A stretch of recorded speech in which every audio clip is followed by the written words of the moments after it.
this particular interview is like really important because it's needed. It's a conversation that between father and daughter that we have on a day-to-day basis, but we understand that some other people, some other individuals aren't getting this particular conversation. So, no further ado, I'd like a very special lady to introduce herself to everyone. Hi, I'm Samari, and I'm his daughter. Yes, she is. Every bit of her. So we're just gonna dive right into it.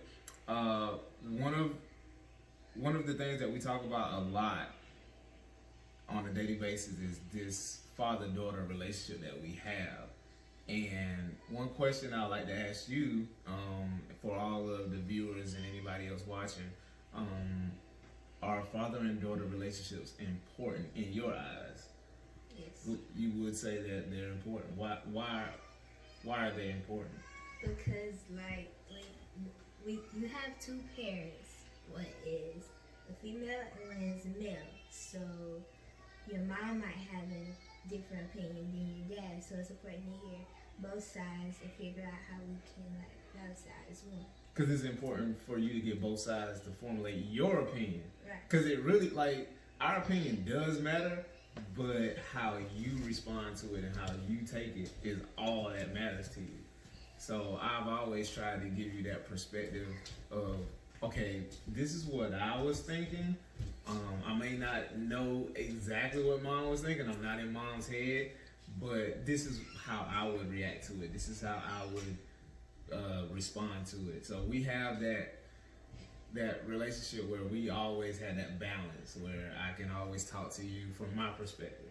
And I've never told you, well, this is the gospel, this is the exact thing that you should do. I always let you formulate your opinion. Because, we have this saying, I can teach you, but what? It's up to me how I respond. It's up to me how I react from it. So she can probably pretty much finish some of my sentences on her own because we talk so much. In your opinion, how much do dads influence daughters? I say a lot. A lot. You find yourself watching what I do a lot or how I do things a lot, and how does that correlate to how you act and how you feel? How does that directly affect? If it's something good, if it's a habit or something that you have, and I'm doing something, I think about what my dad do in this situation. Okay, I'm doing you do. You think like that for real? What would I do?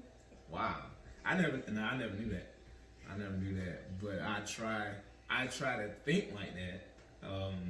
In a lot of scenarios, I try to, before I think and before I react to certain things, I always think about all four of you guys. So that's a good habit. What would my dad do? Somebody important to me, what would he do in this scenario?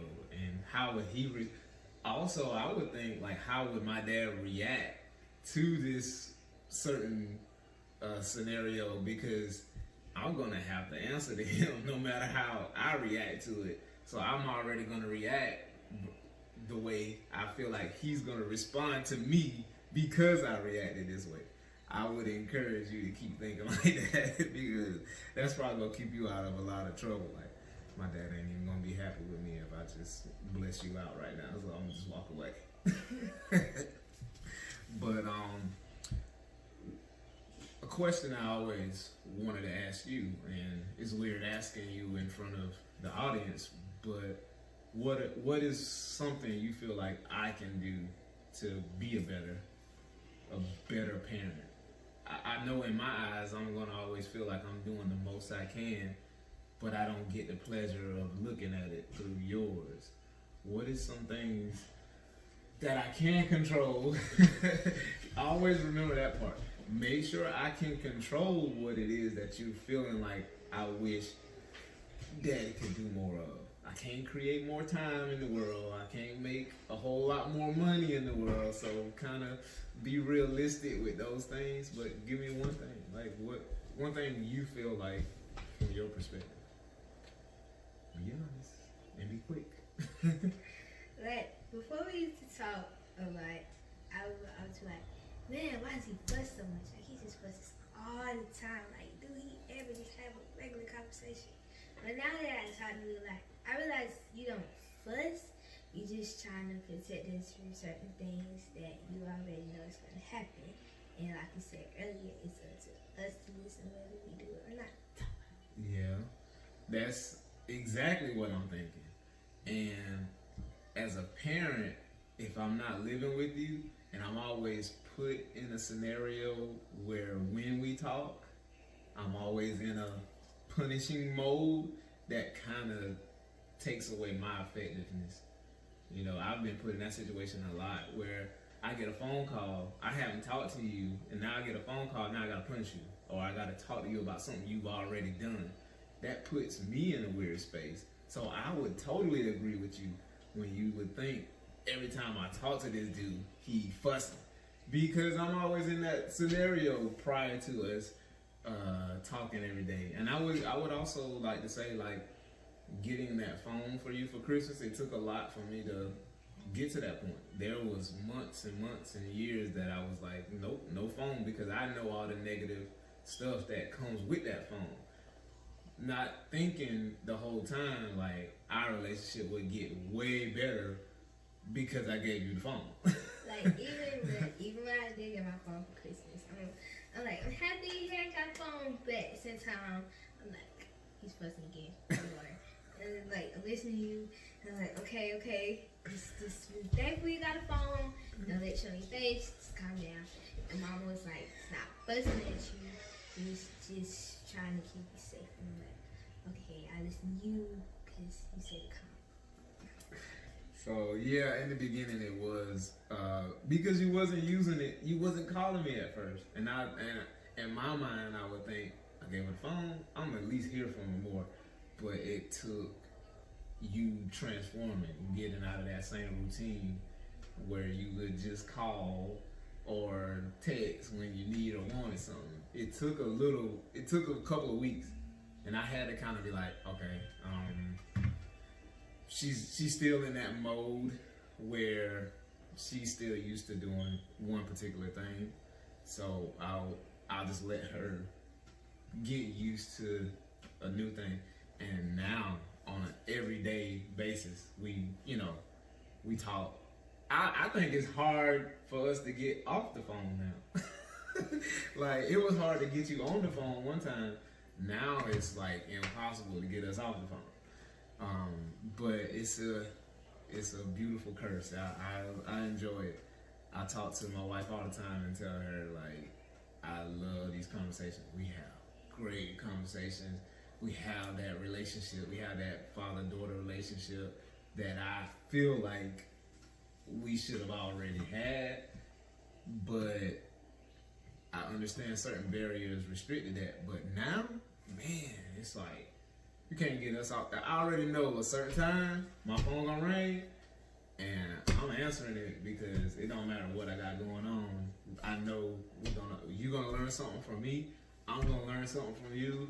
And it just made my day better automatically. And it's like, I can't wait till the next day that I know I'm gonna get to talk to you, because that's our time. But yeah, it's been a lot of growth in the last couple of months. I told my friend, like, first time we was on the phone for like an hour and 23 minutes, and I showed her the time, and she was like, wow. I got on the phone, I left for like 5 minutes. Like 5 seconds. And I'm like, I used to be on the phone, like, I be doing 500 other different things. So, like, even if you on speakerphone, she's like, okay, Dad, you might not hear me, but I'm listening. Yeah. Doing homework, fix me something to eat, then I just other crazy stuff at one time. We talk about a lot of stuff. Like, we talk about everything. And I think it's like, it's so weird that we have that relationship coming from, like, the relationships that me and my parents had or had at that age. It wasn't like this. It wasn't like they were in that teaching mode. You know, we can easily as parents stay in that parent mode and not realize we're probably one of your greatest teachers. Like, it ain't just discipline. It ain't just buying you stuff. It ain't just feeding you. It's like I get the privilege to teach this person about life. If I botch the job, if I screw it up, there ain't no take backsies. There ain't no, well, she'll grow back up again. No. You grow up one time and you know what you know that the entire life.